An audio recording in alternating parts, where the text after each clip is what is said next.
Hello， 大家，我現在來到了台南的白河，這是我第2次來到台南白河。其實3年前我有來過一次白河，那一次影片應該是我真正開始拍台灣小鎮的第1部影片。那在那一部影片當中，我遇到了一位碗面阿姨，和我覺得很親切，所以今天我來到白河這邊，我準備去找她看看，看她還認不認得我。讓我們出發吧 ，Let's go！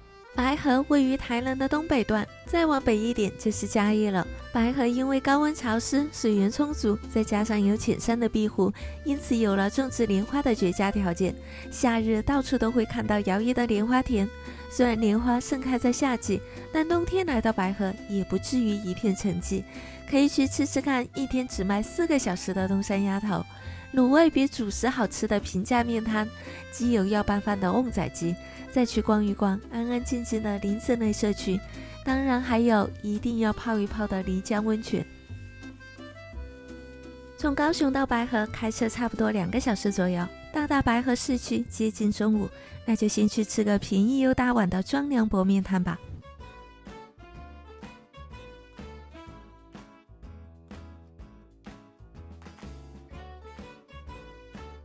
這家店鋪雖然主要是賣麵食，但當你走進去，就會不自覺跟着其他客人排在切滷菜的櫥窗前，再用眼光掃一圈其他食客的餐桌，不管是吃麵還是米粉，都配了一碟滷菜。百葉豆腐、米血、海帶、豬耳朵、豬心。剛剛吃的這些這麼一大盤，怎麼也想不到只要95元。這家店它的名字雖然叫麵攤哦，可是一定要點它的滷菜。我覺得它的滷菜才是這家店的靈魂吧。滷菜上面是淋有醬油膏的，其實我平時是不怎麼吃醬油膏的，可是它這個醬油膏不會甜膩，吃起來味道還蠻好的。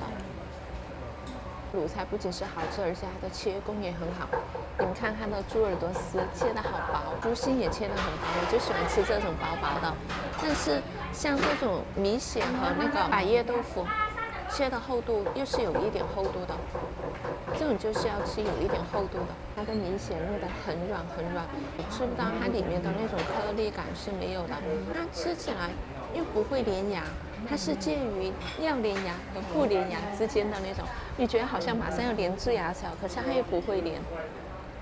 我覺得这樣可以不用點主食，點它的菜就好了。最後說回麵食，雖然也是好吃的，但在滷菜面前，它卻成了配角。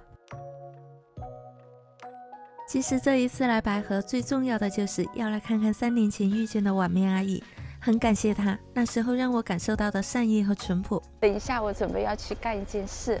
這是8糖蛋糕，我專門從高雄那一家買的，然後帶到白河這邊來。因為3年前我有來拍過白河嘛，有一個碗面阿姨，不知道大家記不記得那支影片。我今天又來到這邊，我準備去給她送一顆蛋糕，看她還認不認得我。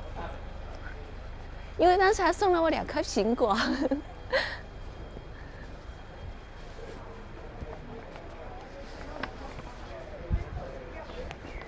應該就在這邊。這邊就是那家東尼髮型。阿姨，你好。你好，你有記得？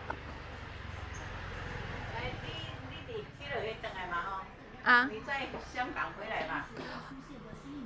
我不是香港，我是重慶大陸。哦，對。啊，你記得我啊？對啊。我剛剛就看你在不在。我給你帶了蛋糕。結果這人啦。什麼？你怎麼這麼會做？這個蛋糕很好吃的。我知啦，你來了，等下佚佗落來個提物件來送我呢。啊？你回來玩就好，幹嘛要拿？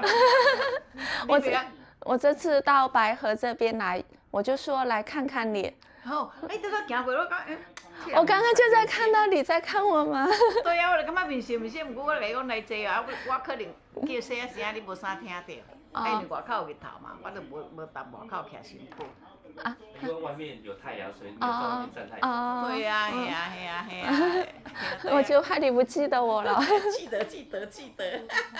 你還好吧？好啊，感謝你，謝謝你。謝謝。你好不？我也好，一切都好。你回來幾天啊？大概幾天了？哦，我這大半年、1年的時間都在這裡。你都攏佇迄邊？啊？都在高雄。高雄。嘿，今日是來佚佗的。專門來找你的。對。哦。對。專門來找你。不會不會。昨天去買個蛋糕，專門來找你。哎呦，感恩呢。我嘛拄有想要講，你行，我感覺這樣做面色，我嘛做想要送你的物件。我送迄個做啥？香櫻桃。我拄有櫻桃人送我，有2顆啊，1顆啊你。唔免拿阿姨，唔免拿，謝謝。你敢食飯啊？吃了，剛剛吃了。來家食米粉哦。是那家麵。麵。雙糧麵湯。對，我現在米。那家好吃呢，太多了。沒有關係啦。太多了，真的太多了。我給你洗洗，你得當那吃。謝謝謝謝。洗好來當吃。謝謝。早上的回來。哦。謝謝。你多少吃好？咱2個都有吃好。2個都有吃的脾氣。啊，對呀。謝謝。感謝你。謝謝謝謝。對啊。那阿姨謝謝。好啦，你吃好了嗎？對啊，吃好了。好啦。好，那我就去其他地方了。好了。好，不會不會。那去哪吃？好，下次來再看你。好啦。好。感恩呢。拜拜。不會不會。我們拍張照。好，拍張照，我這擺耶。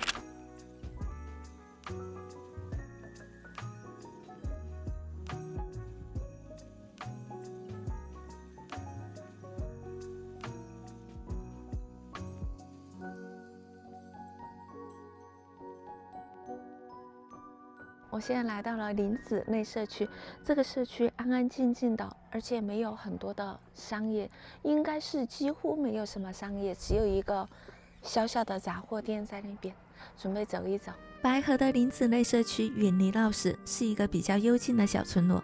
一路進來沒有商店街，只有一家小小的雜貨店提供在地的生活所需。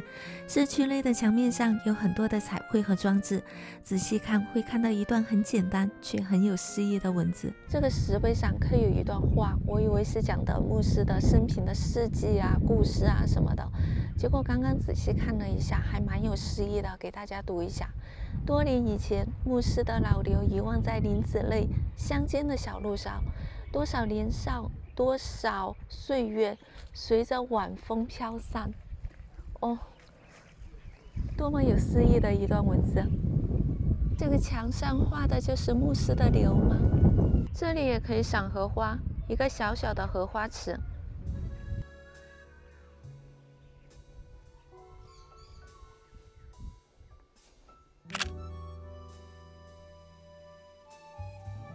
這裡有一個地圖，地圖上顯示我們隨着旁邊的這個道路，這個路走過去的話，會有一個觀景平台。林子內在網絡上被稱為心靈的故鄉，是因為這裡有一條心靈步道，讓遊客可以在此感受平靜。沿路上都會看到這樣的牌子，往靈修院，然後還要走這條路過去，我去看看。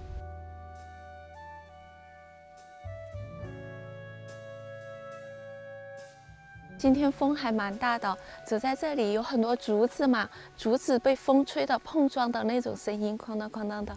哦，這是以前的樣子，以前真的就是這種兩邊是竹子的那種土路，然後現在修好過後就變成這種比較好走的路。這裡還有一個登山步道，可以一直往山上走。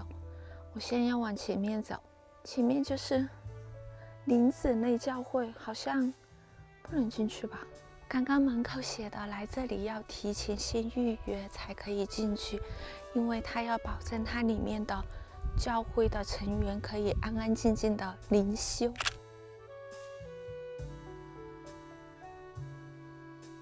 你們知道台灣宗教白金的評選嗎？是2013年票選出的100個宗教相關的景點，宗教白金中白河就占了2個，大仙寺就是其中之一。這裡有一個宗教白景的牌子，說明這個寺廟也是宗教白景之一，跟我們去之前南溪那個玄空法師是一樣的，就是應該是這個寺廟很漂亮環境。那關於大仙寺，它的傳說有2個，一個是康熙40年的時候，有一個禪師來到這邊，他就帶着他的佛像，就觀音菩薩到這邊，在樹下休息的時候，他就準備起身離開嘛，然後那個佛像就按捺不住，就開始動起來了。他就想說，佛祖是不是想在這裡立身，就是度化大眾，所以就在這邊修了這座廟。那還有一個說法是，康熙4年的時候，一個法師到這邊來宣傳佛教，他走到這邊，他就覺得這裡是山清水秀，風景很漂亮，他就決定和佛祖一起定居在這裡，就修了這個寺廟。那去看一下這個寺廟到底有多漂亮吧。大仙寺位於關子嶺的半山腰，背靠枕頭山，山形由上而下，共分5脈，遠看像撒出的漁網，就把這個靈穴稱為仙人拋網，所以大仙寺就是位於仙人拋網的靈穴上。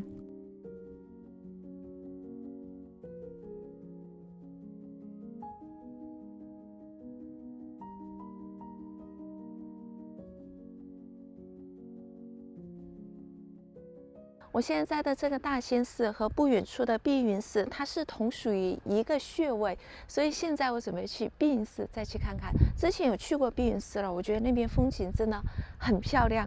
然後我又收到，因為他們屬於同一個穴位嘛，我想說再去看一看。大仙寺和碧雲寺同在一個山脈，繼續往上就是碧雲寺。因為枕頭山的山形像一隻盤踞的麒麟，碧雲寺恰好坐落在這隻麒麟的頭部，因此有位於麒麟穴上的說法。去往碧雲寺的山路比較蜿蜒，因為比大仙寺更高，所以這裡更能感受到一種與世隔絕的平靜。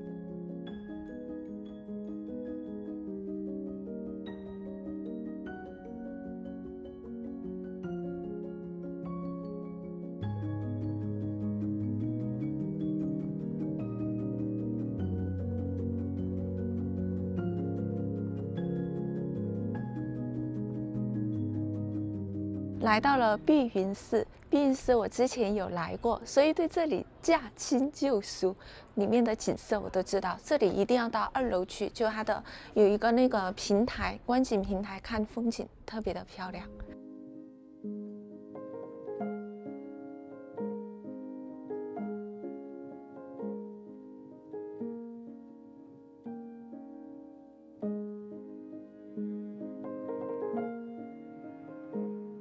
走到后面来就会有一个龙泉水取用路線，往這邊走就是這裡。龍蛇往下壓出水，這個真的有水哦！啊，真的有水！你們說？爬樓梯算不算是一種爬山？如果是的話，我今天也是爬了一座山的喲。看我後面，這是2樓，下面還有，相當於爬了2次這種樓梯了。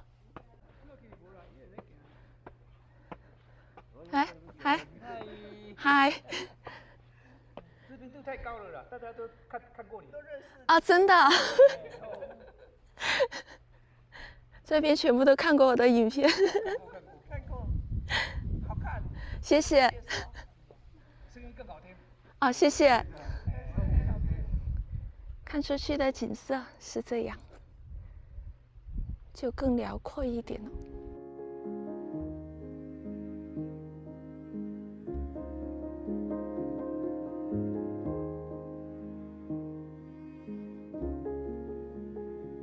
下去的時候，我要坐電梯下去了。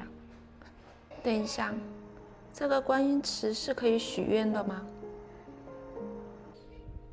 哦，真的，裡面好多硬幣哦，這是可以許願的喲。我剛剛走出來，如果這樣看的話，是不是有一點在天上的感覺？然後往下，回到人間。現在這個時間剛剛好，要去買一個這邊比東山鴨頭還有名的東山鴨頭。在白河，早上可以去市場裡面找吃的，中午可以在市場外面一圈找吃的，到了下午，中正路上的美食同樣精彩。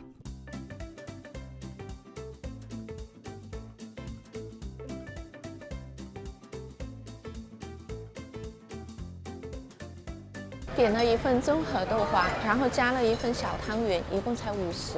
它豆花好吃呢，豆香味很足，而且是那種綿密的口感。這個湯圓就小時候吃的那種手工湯圓，這邊叫干貝湯圓，是不是？因為它長得像干貝一樣。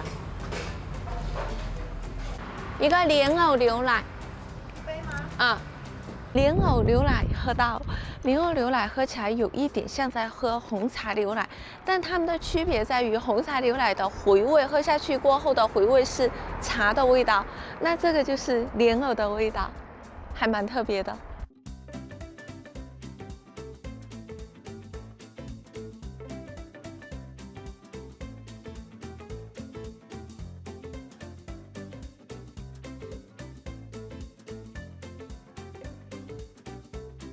我听劝哦，我听劝，大家都说到白河這邊來要去買一下東山鴨頭，所以我就買了東山鴨頭。這一家是下午2點半開到晚上6點半。我是買了4個鴨頭，一個那個鴨的它的長得拐的這裡我不知道叫什麼，然後這樣子是200塊錢。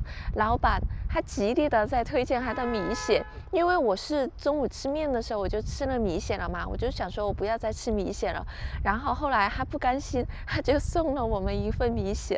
拐的這個地方吃起來軟軟 Q 的，然後上面有一層甜甜的醬嘛，那個醬不會太甜，就是剛剛好鹹甜的，它是扒在一起的，你感覺它們融合得很好。然後這個吃的話，這個部位需要有一點點的牙口，因為它還是有一點點的韌性在。怪不得他要推他們家的米線，我覺得他們家的米線還蠻好吃的，就是吃不到那種顆粒感，弄得很軟，但是它又不至於那種糊爛，它是軟的，還是比較有一點嚼勁的那種。鴨頭重頭戲，我覺得這一家是偏向於那種滷，它炸的沒有那麼的透，滷水的味道鹹香的，它風格不一樣。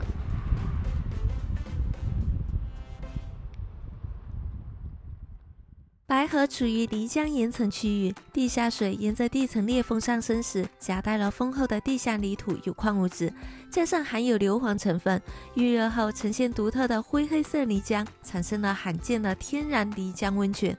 所以漓江溫泉是冬季來到白河一定要泡一下的。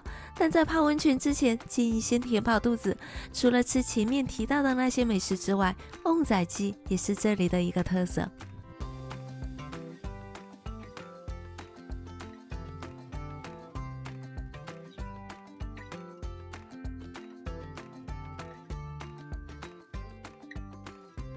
在進山之前，這裡有一條街，街上全都是甕仔雞，我們就挑了一家這裡人氣最高的一家，叫竹香園甕缸雞。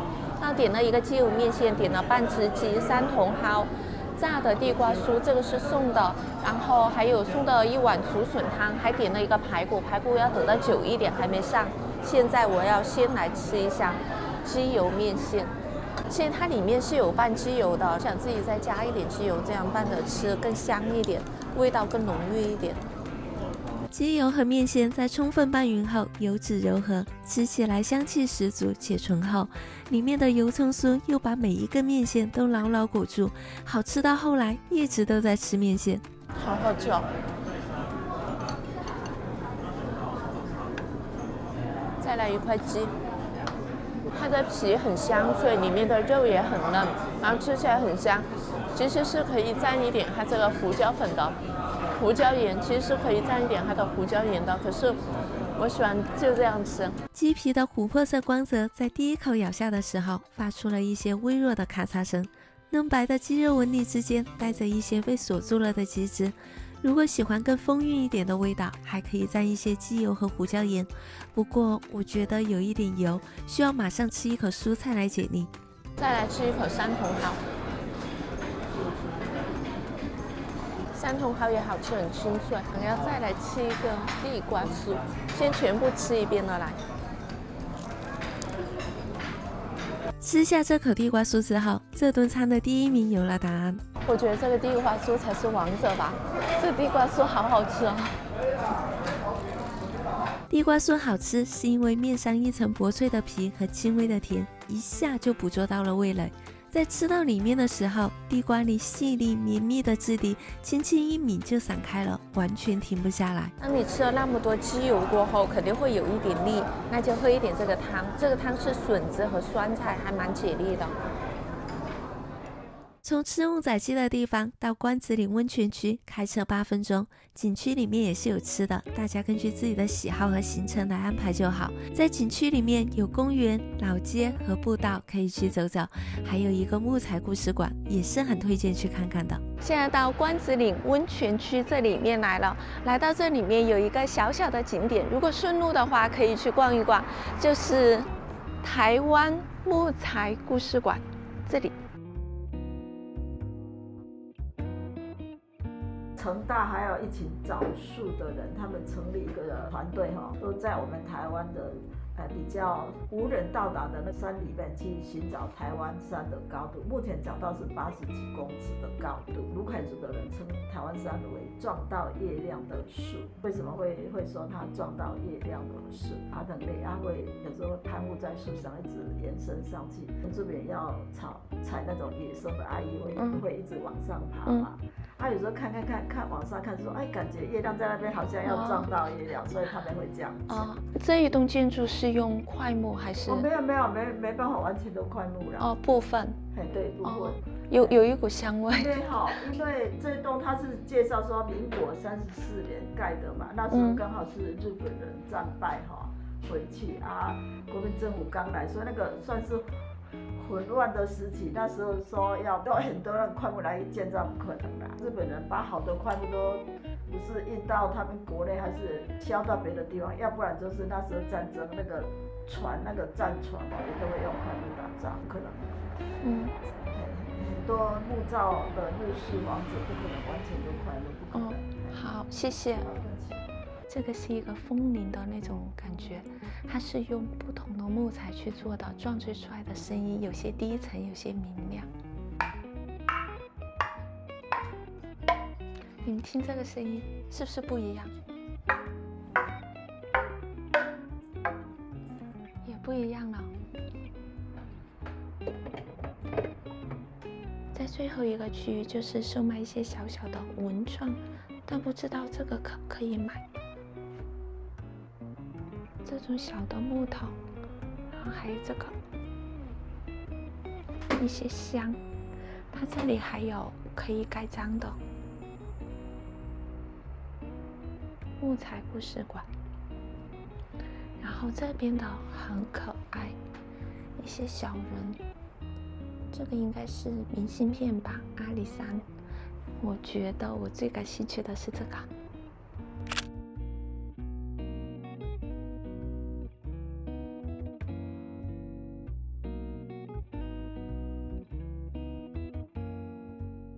參觀完木材館，現在就要正式去泡一個漓江溫泉。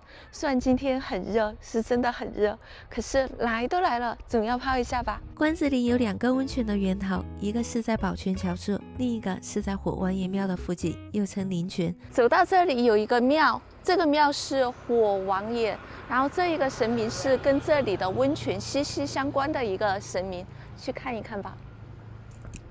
因為靈泉不穩定，當時日本人在發現溫泉的時候，就請了不動明王來鎮守。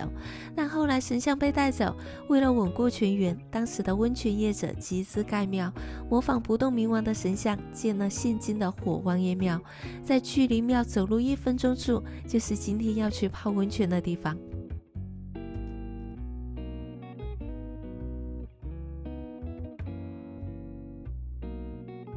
馬上要進入我們泡湯的房間了。